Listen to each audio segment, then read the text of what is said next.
Parce que si nous ne mettons pas en place une routine pour s'habituer à épargner systématiquement, on va rester à développer la mentalité de pauvre. Je vais vous dire la grande différence, la différence fondamentale entre le riche et le pauvre, c'est que le pauvre, quand il reçoit de l'argent, soit-il un salaire, il dépense, il dépense, il dépense. S'il en reste, il va épargner. Le riche, quand il reçoit son argent, que ce soit un salaire ou un paiement, il met d'abord une partie de côté. Ça veut dire que ça devient une identité pour lui.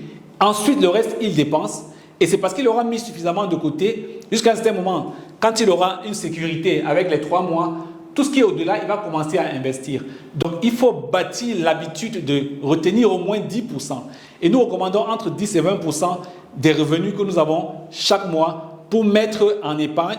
Et quand on dépasse les 3 mois, on commence à investir maintenant. C'est à ce moment qu'on passera à la 4e étape. Alors, tant que vous n'avez pas pu le faire comme ça de manière répétée pendant au moins 6 mois, l'habitude ne va pas s'installer. Donc, épargnez 10 à 20%. Et quand vous êtes plus jeune en début de carrière, je vous recommande d'être encore plus agressif. Parce qu'à ce moment-là, il y a moins de charges. Certains d'entre vous, j'en ai encadré quand j'étais à la banque et dans toutes mes autres fonctions, j'en ai encadré qui vivaient encore chez leurs parents. Pourtant, ils avaient des salaires qui devenaient intéressants. C'est au moment aussi où on peut davantage épargner. Et je voudrais peut-être féliciter un peu les jeunes dames parce que je me suis rendu compte par expérience que les jeunes dames épargnaient plus que les hommes.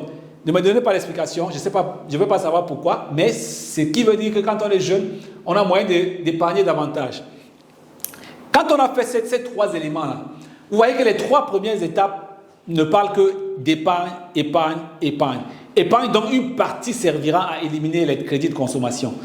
Alors, on aime bien dire que l'épargne ne sert à rien. Et d'ailleurs, on a fait une vidéo sur l'épargne, démystifier les 5 mensonges courants liés à l'épargne. Je pense que l'épargne, c'est la fondation de toute construction d'une richesse sérieuse, d'une richesse à long terme.